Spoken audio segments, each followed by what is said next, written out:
Hey everyone, Billy Hale with Billy Hale Leather, BillyHale.com, and today we're looking at the flat slotted needle plate. We're going to talk about how to install it, we're going to talk about why you might want one, and then we're going to actually see how it works. So, I want to thank Ryan. This is where I got it from, Neil Saddlery, and that's also where I got the wonderful Cowboy sewing machine. I use this thing, I literally used it every night this week. Lifesaver, and I'm learning a lot about it. So let's move on. Let's talk about why you want this thing. Why do you want this thing? All right. If you look at your sewing machine right now, you have and I guess we could jump off the tripod here. If you look at your sewing machine now, you have a wide slot and a feed dog. And so I am making some bracelets. I'm not really getting a great shot on how wide the slot is, but the slot is wide. You have this machine, you're watching the video, and sometimes if you're doing something really intricate or thin or right on the edge, it will fall into the pocket and then it doesn't sew straight. And I totally ran into this when I tried to make a guitar keychain shaped in the shape of an acoustic guitar. That's when it hit me. I should get this flat slotted needle plate. So the beauty of the flat slotted needle plate is that there's very limited gap there, and it allows your leather to stay in place and not fall in the hole or get pushed into the hole by the needle. I also wanted to state that there is less curvature on this plate than your stock plate. That means that if you make a belt, it actually will curve a little bit based on the plate. This won't do that. It's less of a curve. So the first thing we're going to do is we're going to take all this out. I'm going to show you how to do that and what you need to do to get ready to put the plate on. Okay, so the first thing we're going to want to do is take the race off, and that involves taking out these two screws, and then we're going to take out this unit, and we're going to not drop or be rough with anything. I would also say use a screwdriver that fits everything. Don't use a weird screwdriver. I tend to use this smaller screwdriver. It tends to work for me on everything. The other thing I'm going to say to you is these screws on the race have springs on them. And I can tell you for a fact that if you drop the screw, the spring will fly off. Because every time I have dropped it, and I have dropped it, the spring has flown off. So don't drop them. And definitely find that spring. You might want to clear out underneath your machine before you do this if you're inclined to drop things. So we're taking this out, and then we're going to make sure that everything stays where it should be and doesn't fall on the ground. So just note where this is located when you take it out. It's pretty obvious how this should go back in because the string can only come out one side, right here. And that's how it's going to go back in as well. We're going to put this over here. Everything's together on my table. And now, can you see it right there? That is the feed dog. And I have to say that if I had a country band, I might call it Billy Hale and the Feed Dogs. But here's your feed dog. And so what happens is, as this rotates, this feed dog comes up and presses on the bottom of the leather and holds it as the feet push it along. And so when you put your flat plate on, it's going to not have clearance for that feed dog, so we're going to take it off. I'm going to tell you this right now, this is not going to want to come off easily. So whatever screwdriver you use one that is exactly the right size. No wiggle, no looseness. And don't get sloppy. These screws seem to be pretty robust. Now I'm doing this without looking. In fact, maybe I could look on the video there. Okay, that doesn't work. Alright, so mine was already removed, so it's not going to prove the original. Well, maybe it is. Okay, I'm going to actually do this the right way.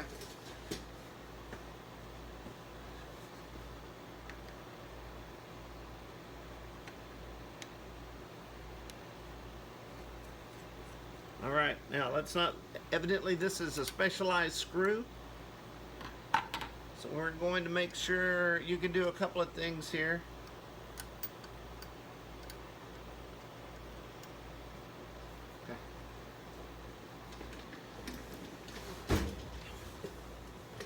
So this is a specialized screw, and evidently I need to take this unit off first, which I did not do. So I'm going to simply take these top two screws off. The one on the front is pretty straightforward. The one on the back is a little harder to access. So I'm pretty sure, keeping all my screws in the right places and not getting anything confused, in my little drawer over here, I kept all the tools that they shipped with my machine. Now, I believe this is my tool, but this is a tool that you could use to get this back screw off without bumping into anything. Alright, so now it's loose. And I believe this feed dog doesn't want to come out until this top plate is off. And now it's coming out. Alright. Sort of.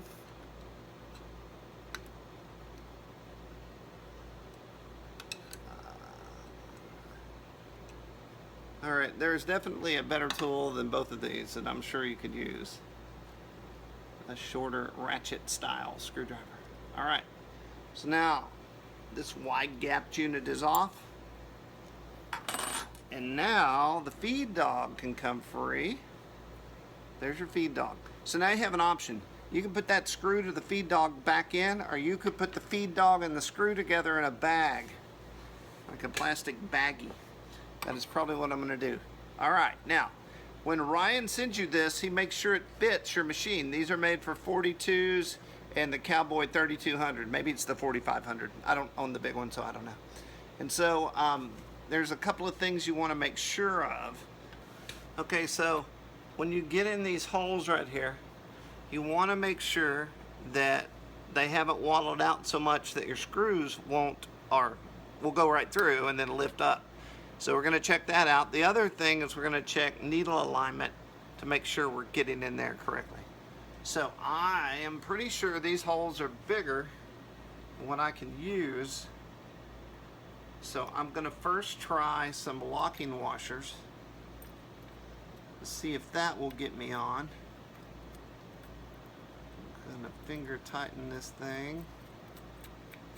Now what you're going to run into possibly with your washers is they could maladjust how this unit is sitting, because the washers could get in those holes and determine the angle, or push it farther out than you need. Okay, I'm going to try my shorty screwdriver here. Yes, that likes that. So we're going to do that way. I'm going to adjust them, or put them on together in uniform tightness. That's actually pretty tight because I'm using locking washers. Alright, now I'm going to pull this thread out. And now we're going to see if this needle, everything's empty, everything's cool, goes in the hole or not. And so that needle is actually too close to the edge. So I'm going to unscrew this. And it's not super tight, so that I can make an adjustment. These locking washers can go. Okay, look at that. I've got good wiggle room. So that looks good. Now the washers may interfere here. We're about to find out what we're going to be allowed to do. Tightening the back. Tightening the front.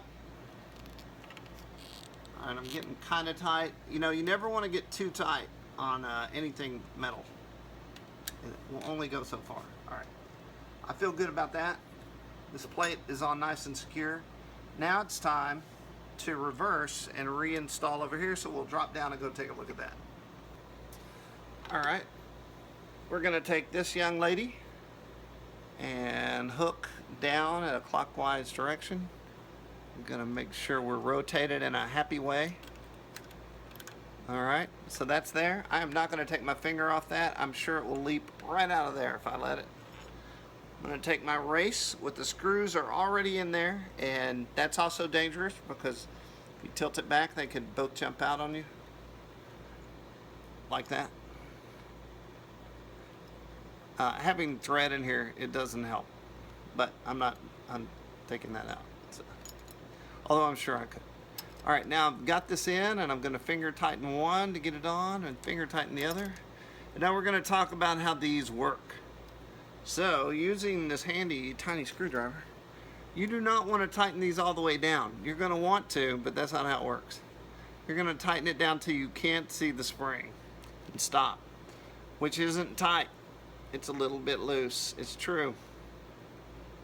And evidently this race is made to move a little bit and allows the thread to hook up and do all the things it does. All right, we're not done yet. So the question is, will this sew leather? So before you do anything else, let's hand crank this, not using the machine, and make sure we're clear and everything's cool. Nothing's binding, nothing's grinding. That's good. Okay, I feel good about that. I'm gonna re-thread my string.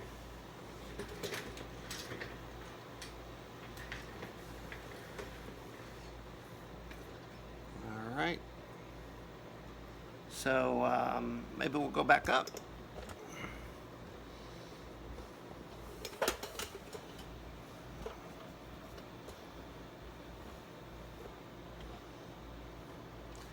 Okay, I'm gonna thread everything up. Now we have to check to see how our legs are doing. Our feet, not our legs. And we're gonna hope that our feet are working correctly. I need a piece of scrap leather. Does this look scrappy enough? Let's trim all these loose ends off so no one gets confused. Me, it is.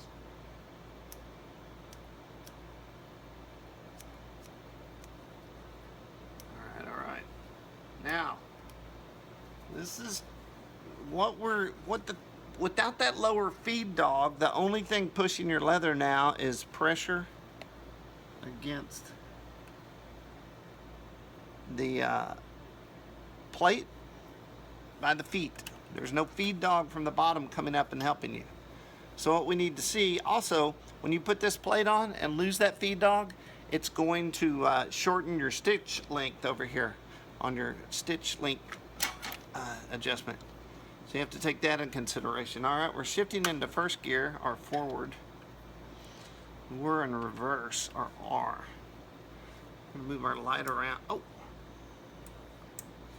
move our light around for better lighting. All right, now I guess what I'm gonna do is hit the go pedal very carefully, making sure everything's cool.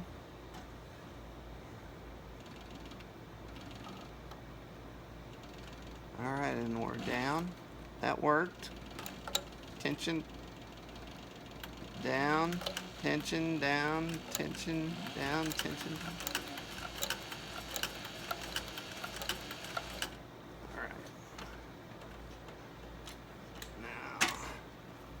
Well, I gotta say, can you see those stitches? Okay, so we're gonna do a test sew. Got my string, and get a little extra lead here. Lay this thing down. Pull my string out. Now I've got the foot on this is cut open so I can see lines better. It's kind of tricky. I go down, and then right there I pull my string back. 2 o'clock. Keeping firm, getting through a few stitches, letting it go. We're getting a good walk. We're gonna go look and see how consistent the stitches are. All right, we'll pull her out of there. All right, we're gonna cut. All right, we'll get out of the bright light. So, those stitches look pretty consistent to me, consistent enough. And then we look at the back, we've got nice tension going on the back. And that looks good. So there you have it. It's installed, it stitches, it works. It's on my machine.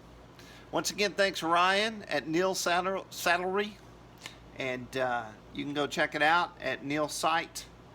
I'll put a link in the description of this video, so you can go straight to where these plates live. All right. Thanks everybody. It's Billy Hale, BillyHale.com, making fine, unique. Oh hell, making fine, unique leather all the dang time. Thanks y'all.